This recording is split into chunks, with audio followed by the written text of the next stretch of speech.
उपचुनाव में जीतने के बाद सीएम धामी पहुंचे नानक मत्ता साहिब गुरुद्वारा में सीएम धामी ने टेका मत्था, राज्य और देश की सुख समृद्धि की कामना की।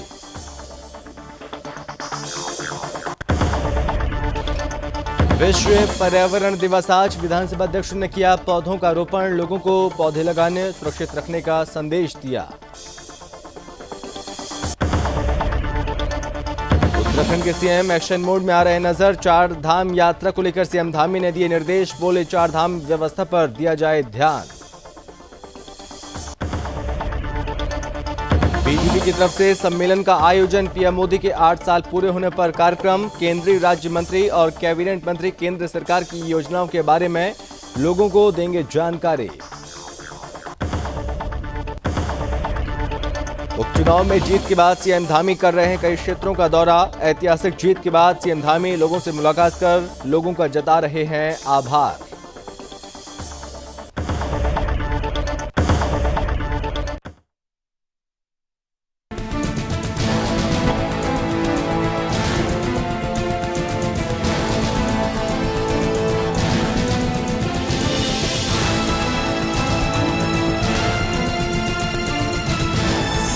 आप देख रहे हैं सुदर्शन न्यूज।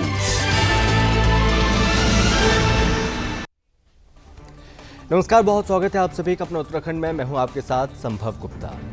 उत्तराखंड के सीएम पुष्कर सिंह धामी उपचुनाव में भारी मतों से जीत हासिल उन्होंने की है।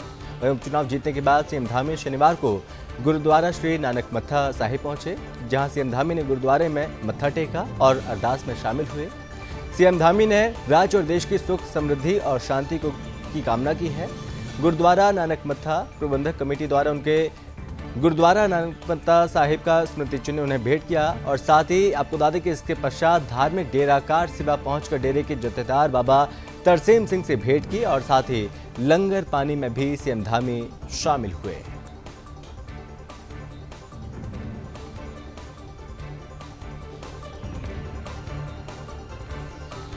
आगे बढ़ाने का काम किया, आगे भी वो इसी तरह से बढ़ाते रहें। भगवान उनको हमारे साथ जो है उसका कृपा करें और देश को आगे बढ़ाएं, देश को तरक्की दें, देश को और तेजी से आगे बढ़ाएं।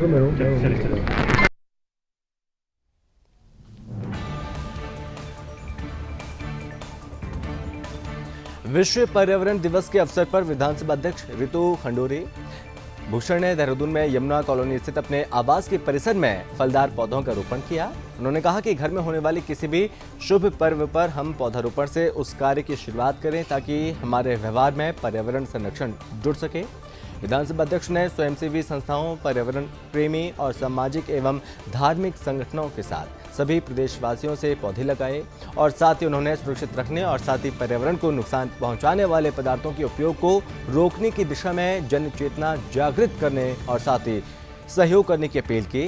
उन्होंने कहा कि धरती पर मानव समाज और प्राणी जगत के स्वस्थ जीवन के लिए स्वच्छ पर्यावरण का होना बहुत ज़्यादा ज़रूरी है।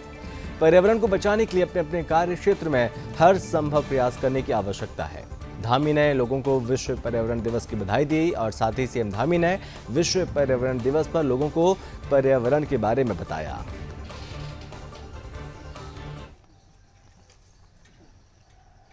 मैं सभी उत्तराखंड के वासियों को, भारत के वासियों को आज विश्व पर्यावरण दिवस के अवसर पर शुभकामनाएं और बधाई देती हूं। बहुत आवश्यक है कि हम अपने पर्यावरण का बचाव करें, पेड़ लगाएं और जो हमारा पानी है, जल है, उसका संरक्षण करें। साथ ही साथ अपना पूरी पृथ्वी का संरक्षण करें, बचाव करें, पेड़ और ज़्यादा से ज़्यादा पेड़ लगाएं।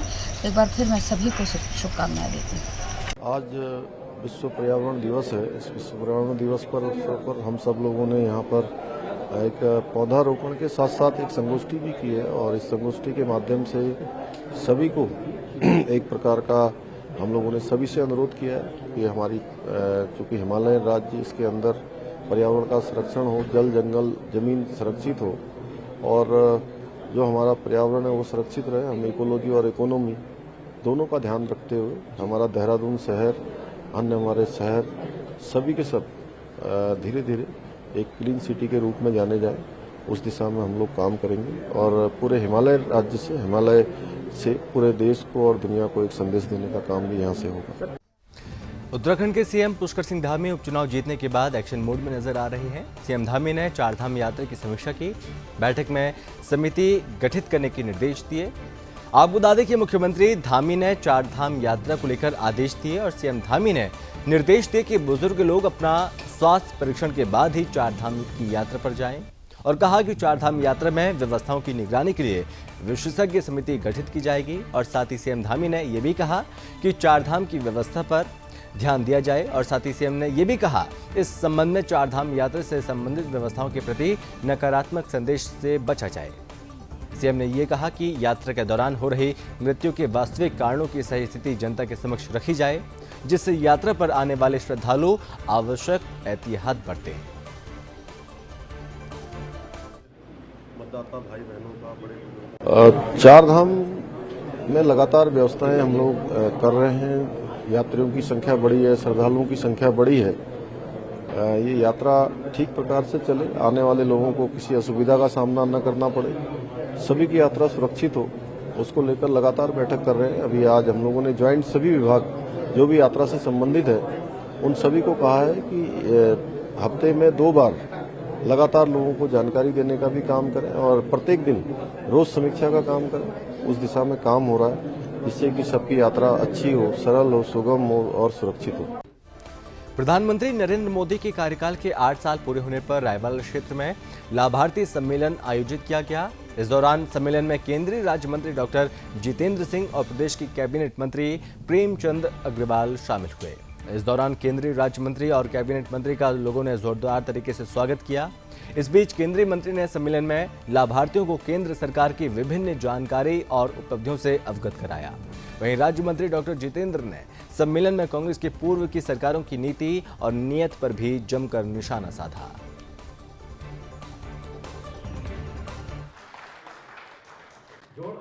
देखिए, अपने केंद्र सरकार के माननीय मोदी जी के नेतृत्व में जो 8 साल हुए, जिस प्रकार से जनता के हित में जन कल्याण के कार्य हुए और निश्चित रूप से जो हमारा आज़ादी का 75वां अमृत महोत्सव हम लोग मना रहे हैं, उस परिप्रेक्ष्य में मेरी विधानसभा क्षेत्र में आज ये लाभार्थियों का सम्मेलन यहाँ पे हुआ है, जिसमें आज देखिए सैकड़ों की संख्या में लोगों ने इसमें भाग लिया।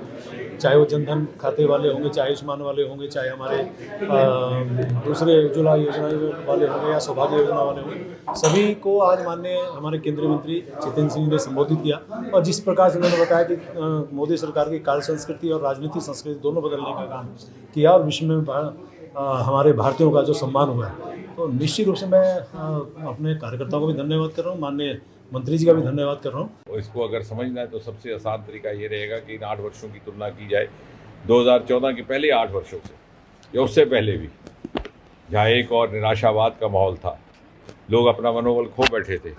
भारतीय मूल के लोगों को विदेश जाते हुए अपने आप को कई बार भारतीय कहने में भी संकोच रहता था। आज मोदी जी के व्यक्तित्व के परिणाम स्वरूप गर्दन ऊंची करके हमारा युवा देश विदेश में सम्मान प्राप्त करता है, योगदान कर रहा है।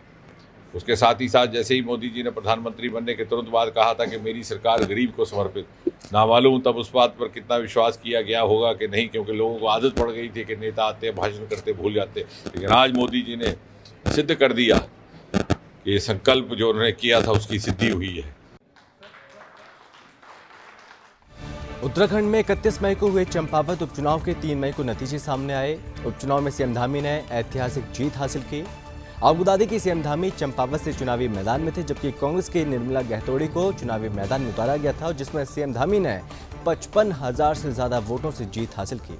ये देखिए उत्तराखंड से ब्यूरो चीफ कृष्ण कुमार की खास रिपोर्ट।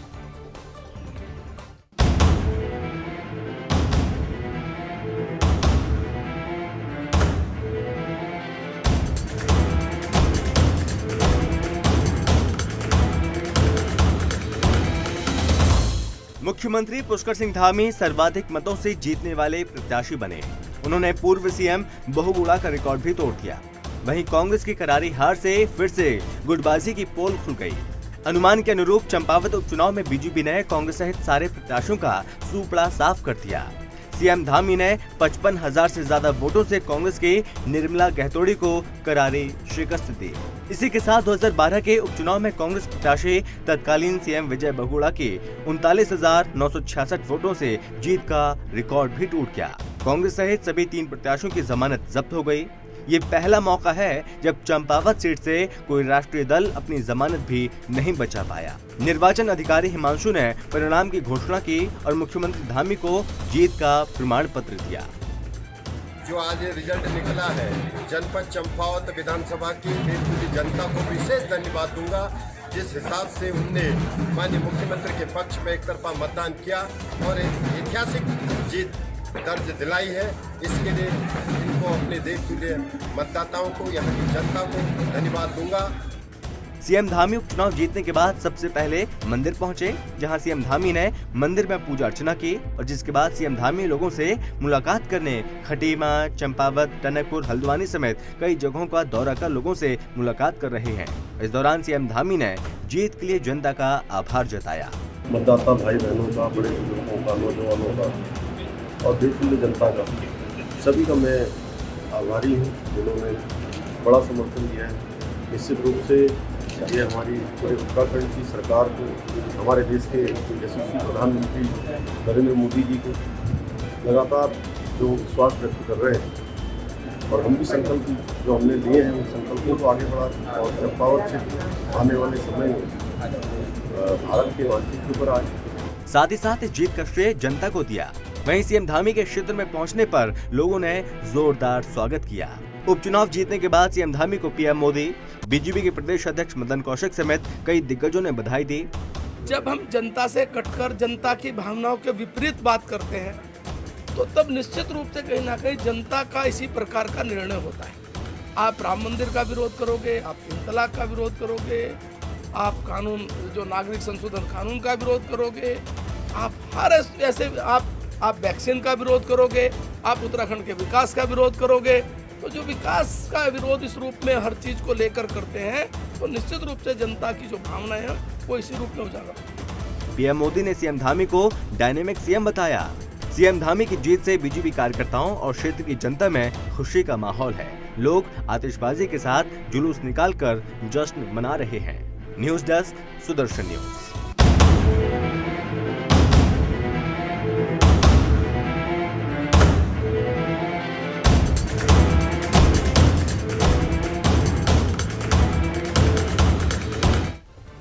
और चलिए बढ़ते आगे बात करेंगे हरिद्वार की, जहां हरिद्वार में पुलिस प्रशासन को बड़ी कामयाबी हाथ लगी है। बता दें कि हरिद्वार की रानीपुर कोतवाली क्षेत्र के शिवालिक नगर में सिपाहियों पर जानलेवा हमला कर आंख फोड़ने वाले 4 आरोपियों को पुलिस ने हरिद्वार से गिरफ्तार किया, जिसके बाद हरिद्वार एसएसपी कार्यालय रोशनाबाद में इस पूरे घटनाक्रम का खुलासा किया।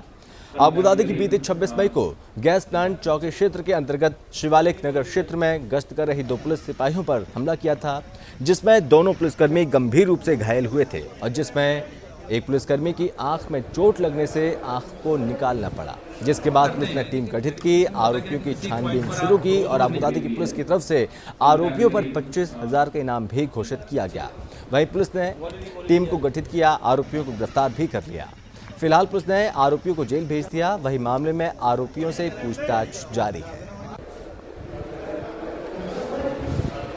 करते हैं लेकिन वेरिफिकेशन में होता क्या है कि किसी एक पॉइंट पर आप रोज नहीं हुई है सब मिला के। जैसा कि आप जानते हैं कि पिछले कुछ दिनों में जो सिडकुल, रानीपुर, कनखल इस क्षेत्र में काफ़ी चोरियां हुई थी और काफ़ी इसमें कुछ मामलों में काफ़ी संपत्ति की चोरी हुई थी। इसके साथ साथ 26 तारीख को एक हमारी जो पुलिस पार्टी रात में गश्त में थी उस पर कुछ बदमाशों द्वारा जब उनको पकड़ने का प्रयास किया गया तो उनके द्वारा हमला किया गया, जिसमें कि एक कांस्टेबल की बाईं आंख पूरी तरह से क्षतिग्रस्त भी इसमें हो गई।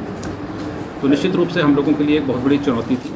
इसके लिए कई टीमों का गठन किया गया, जिनको मध्य प्रदेश, गुजरात, उत्तर प्रदेश, दिल्ली इन स्थानों पर भेजा गया और पता रसी, सुराग रसी और जो हमारे पास अन्य स्रोत हमारे पास थे और अन्य सूत्र हमारे पास थे, उनसे ये ज्ञात हुआ कि इसमें एक पारदी गिरोह सक्रिय है।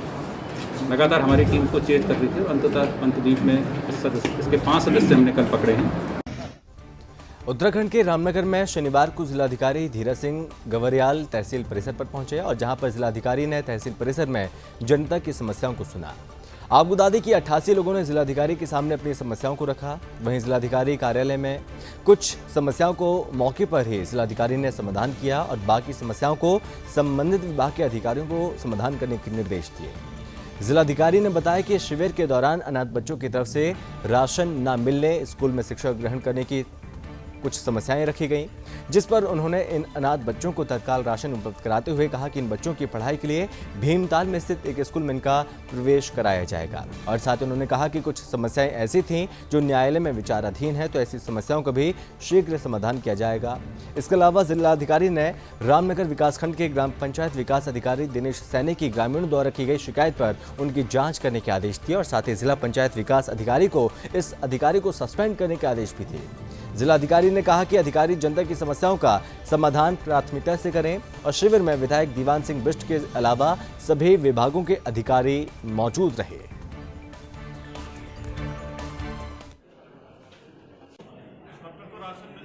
लगभग 88 शिकायतें हम लोगों ने दर्ज की हैं और ये पहली बार हम लोग यहाँ पे रामनगर में बैठे हैं। वैसे तो बहुत दिन से शिविर हमारे लगते रहते हैं, लेकिन एक रूटीन में अब हम लोगों ने ये तय किया है कि हर महीने के प्रथम शनिवार को और तृतीय शनिवार को हम 11 बजे से लेकर 2 बजे तक जनता की शिकायत हम लोग सुनेंगे। तो उसमें टोटल 88 शिकायतें हम लोगों ने दर्ज की हैं। इसमें कई मामले ऐसे आए जिनको राशन नहीं मिल रहा था। कुछ बच्चे ऐसे आए जो अनाथ थे, उनको राशन नहीं मिल रहा था, तो उनको तत्काल हम लोग राशन की व्यवस्था की है। देहरादून में लोगों को भीषण गर्मी से राहत मिलने के आसार नजर नहीं आ रहे हैं। मौसम विभाग ने रविवार को कुछ जिलों में हीट वेव चलने की संभावना भी जाहिर की थी। वहीं शनिवार को भी राजधानी में 40.5 डिग्री के पारे से जो राजधानी के लोग हैं वो झुलसते नजर आए। रविवार को राजधानी का अधिकतम तापमान 41 डिग्री रहने की संभावना जताई गई थी। हालांकि रात में हल्की बारिश से थोड़ी राहत मिलने की संभावना भी मौसम वैज्ञानिकों ने जाहिर की है। कई दिनों से राजधानी और गढ़वाल के अन्य जिलों में भीषण गर्मी से लोग बेहाल हो रखे हैं। लोगों का घर से जरूरी काम के लिए निकलना भी भीषण गर्मी के चलते दूभर हो गया। मौसम विभाग के अनुसार अभी गर्मी से राहत मिलने के आसार नहीं हैं और रविवार को इसमें और इजाफा हो सकता है। गढ़वाल के कुछ जिलों में 70 किलोमीटर की रफ्तार से हवाएं भी चल सकती हैं। वहीं राजधानी में रात के समय कुछ राहत मिलने की संभावना है। गरज के साथ बारिश हो सकती है। हालांकि दिन भर झुलसाने वाली गर्मी अपना कहर ढाती रहेगी। हरिद्वार में जून पहले सप्ताह से पारा चढ़ने लगा। शनिवार को 41 डिग्री सेल्सियस पारा पहुंच गया और दोपहर में गर्म हवाओं ने लोगों को बेहाल कर दिया। सड़कों पर आम दिनों की तुलना में आवाजाही कम देखने को मिली और जरूरी काम से घरों से बाहर निकलने वाले गर्मी और लू से बचाव के लिए छाता और सूती कपड़ा लपेटे हुए नजर आए। मौसम विभाग ने जून पहले सप्ताह मैदानी इलाकों में भीषण गर्मी और लू चलने का पूर्व अनुमान जारी किया है।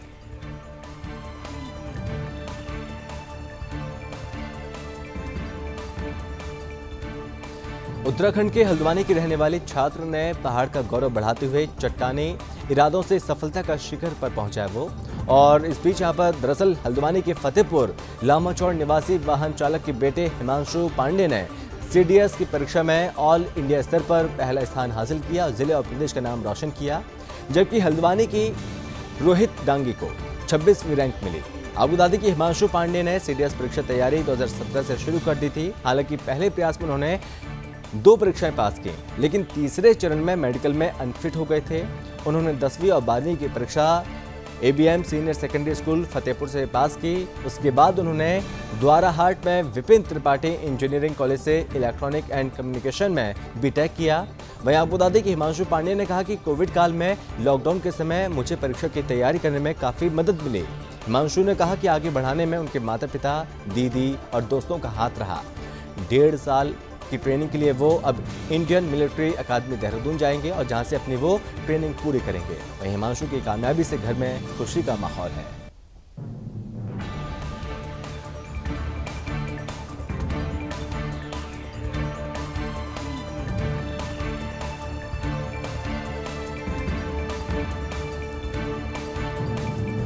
उत्तराखंड की राजधानी देहरादून में उस वक्त हड़कंप मच गया जब गुल्लर घाटी में 2 बच्चों की नदी में डूबने से मौत हो गई। आबूधाबी की SDRF ने सर्च ऑपरेशन चलाया, दोनों के शवों को बाहर निकाला और वहीं घटना की सूचना से परिवार में कोहराम मचा है। आबूधाबी की नियंत्रण कक्ष को सूचना मिली थी कि हर्रावाला चौकी क्षेत्र में नकरौदा 0 पॉइंट के पास 4 बच्चे नदी में नहाने गए थे और जिसमें से 2 बच्चे वापस आए। सूचना के बाद SDRF की डीप डाइविंग टीम ने घटनास्थल पर पहुंचकर सर्च ऑपरेशन चलाया और देर रात होने के कारण टीम को सर्च ऑपरेशन चला उसमें काफ़ी ज़्यादा दिक्कतें उठानी पड़ी, लेकिन इसके बावजूद भी डीप डाइवर मातवर ने दोनों बच्चों के शवों को गहराई से बरामद किया, बाहर निकाला और जिला पुलिस को सौंप दिया।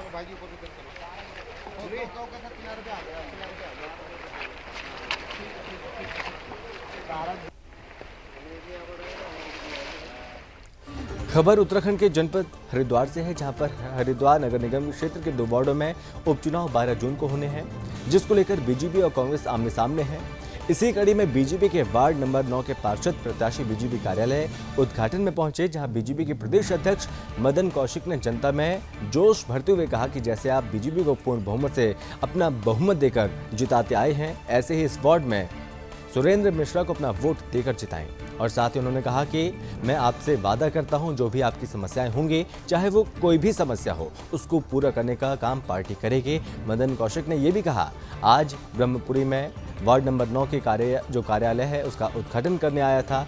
अगर ये वार्ड मेरी विधानसभा में आता है तो विधानसभा में होने के नाते आज मुझे आने का अवसर भी मिला, और यहाँ मैं जो उत्साह देख रहा हूँ वो भी कार्यालय के उद्घाटन में जितनी विधानसभा में भीड़ होती है उतनी यहाँ वार्ड में भीड़ है।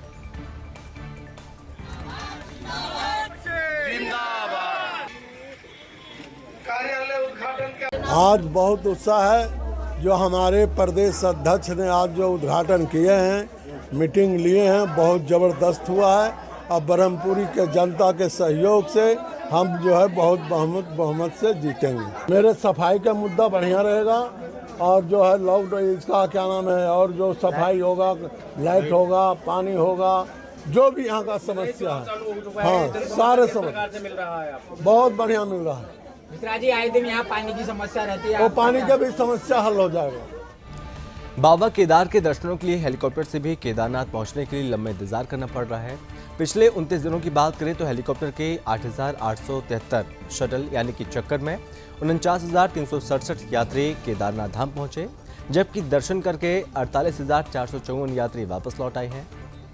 इसके बावजूद हेली सेवा के लिए काउंटर से 2 से 3 दिन बाद टिकट मिल रहा है। 6 मई से शुरू हुई केदारनाथ यात्रा में इस बार 9 हेली कंपनियां हेलीकॉप्टर सेवा का संचालन कर रही हैं, और पहले ही दिन से केदार घाटी के आसमान में हेलीकॉप्टरों की जमकर गर्जना हो रही है। औसत निकाला जाए तो प्रत्येक हेलीकॉप्टर ने 29 दिनों के दौरान 985 चक्कर लगाए। हेलीकॉप्टर से धाम पहुंचने के लिए यात्री हेली कंपनियों के टिकट काउंटर पर सुबह 5 बजे से टिकट की पूछताछ के लिए पहुंच रहे हैं। यही स्थिति रात 8 से 10 बजे के बाद भी बन रही है। गढ़वाल मंडल विकास निगम को हेलीकॉप्टर की टिकट की ऑनलाइन बुकिंग की जिम्मेदारी मिली, जिसके तहत 30 जून तक की ऑनलाइन बुकिंग फुल हो गई है।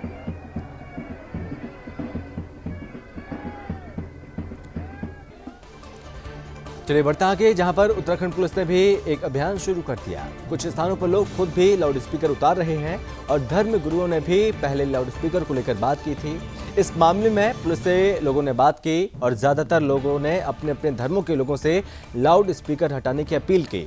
हाईकोर्ट के आदेशों के अनुपालन में पुलिस ने उत्तराखंड में 3 दिनों के भीतर 258 धार्मिक स्थलों से लाउड स्पीकर उतरवाए हैं, और डीजीपी के अनुसार हाईकोर्ट ने पिछले दिनों ध्वनि प्रदूषण को देखते हुए लाउड स्पीकर उतारने के आदेश दिए थे, और इसके लिए 1 जून से अभियान चलाया जा रहा है। पिछले दिनों धार्मिक स्थलों पर लाउड स्पीकर को लेकर पूरे देश में सवाल उठने शुरू हुए थे, और न्यायालय में तमाम लोगों ने PIL दाखिल की और इन्हें उतरवाने की मांग की थी।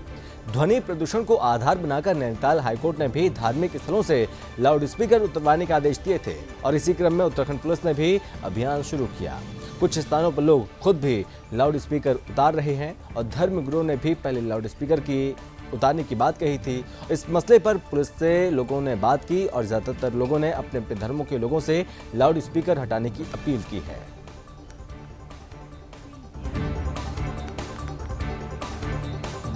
रामनगर में युवक का लापता होने का मामला सामने आया।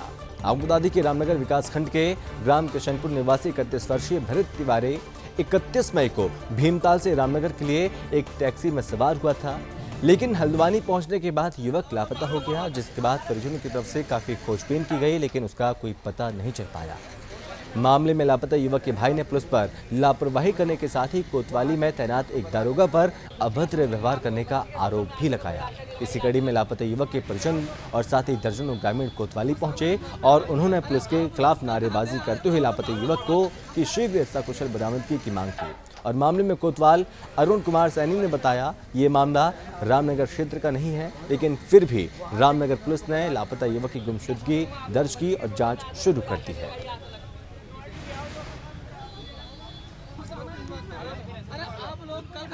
मेरा भाई 31 तारीख की शाम से भीमताल से रामनगर के लिए बैठा, जो वो हल्द्वानी पाया गया और 31 की शाम से वो लापता है। और हमने कई बार पुलिस को यहाँ पर आके एप्लीकेशन भी दी, तो पुलिस ने हमें सही तरीके से जवाब नहीं दिया। जब आज ग्रामवासियों का हमारा दबाव बना, तब आज जो है पुलिस ने हमको जवाब दिया कि 1 या 2 दिन में हम उसको खोज के निकाल देंगे। और कुछ लोकेशन उसकी प्राप्त की गई थी, वो रानीबाग में, वो उसका जो फ़ोन ऑफ हुआ था वो रानीबाग में हुआ था।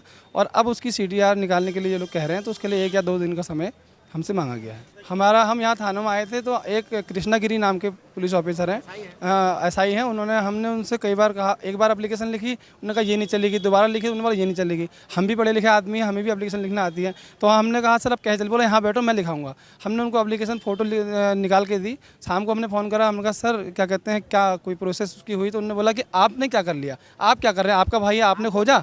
तो मैंने बोला कि सर आप पुलिस हैं, आपका क्या काम है? हम तो चलो खोज ही रहे हैं, काम आपका है खोजने का, तो आपकी तरफ से क्या स्तर से क्या यहाँ पे प्रोसेस की गई, क्या उसको ढूंढा गया? बोले आपने क्या कर लिया, आप बताओ आप क्या कर रहे हो? देखिए, कानिया के एक व्यक्ति भरत तिवारी जो है 30 तारीख से गायब हैं। उसके संबंध में थाना रामनगर में गुमशुदगी दर्ज की गई। गुमशुदगी दर्ज करने के बाद ये जांच में ये बात आई है कि ये व्यक्ति भीमताल से निकला था, जो हल्द्वानी में जाकर इसकी लास्ट लोकेशन मिली है और काठगोदाम तक इसकी लोकेशन ट्रेस हुई है। उसके बाद इसका नंबर स्विच ऑफ हो गया है और इस संबंध में जो है इनके परिजनों को हमें उचित आश्वासन दिया है। लगभग हमारे द्वारा इसमें जांच पूरी कर ली गई है। थाना रामनगर से इस गुमशुदगी का कोई संबंध नहीं है, फिर भी हमारे द्वारा प्राथमिकता के आधार पर इसमें मुकदमा दर्ज कर आवश्यक कार्रवाई की गई है। और इनके परिजनों को हमने जो अन्य पहलू हैं उनके बारे में बता दिया गया है कि इस व्यक्ति द्वारा जो है पूर्व में इसके विरुद्ध एक शिकायत साइबर में यहाँ थाना रामनगर में हुई थी, तो उसमें इनके अगेंस्ट जो है जांच में कुछ फैक्ट मिले हैं। मे भी हो सकता है कि उसको लगे उसने नंबर अपने आप बंद किया हो या वह खुद ही वहाँ से हो सकता है। लेकिन सभी पहलुओं को हमारे द्वारा जो भी बिंदु को जांच में हमारे द्वारा शामिल किया गया है और उसके द्वारा अग्रिम कार्रवाई की जाए।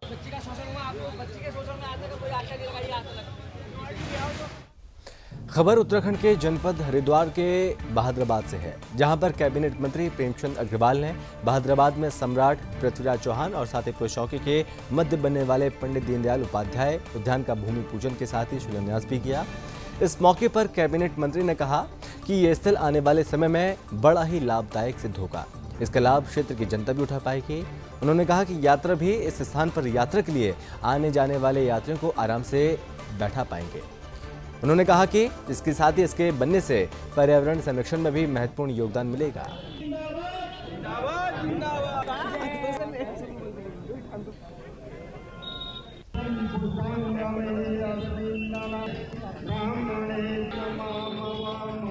हरिद्वार रुड़की विकास प्राधिकरण के माध्यम से हमारे यहाँ दीनदयाल उपाध्याय उद्यान के निर्माण का और सौंदर्यीकरण का काम का आज शिलान्यास हुआ है।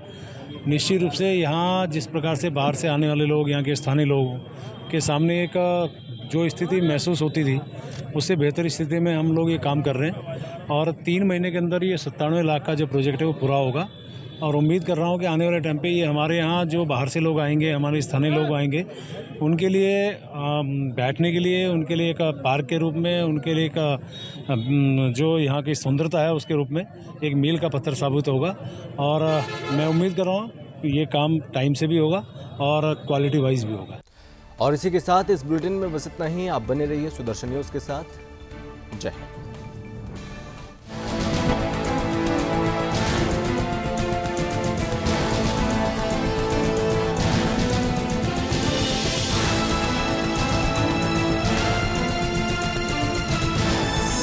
आप देख रहे हैं सुदर्शन न्यूज।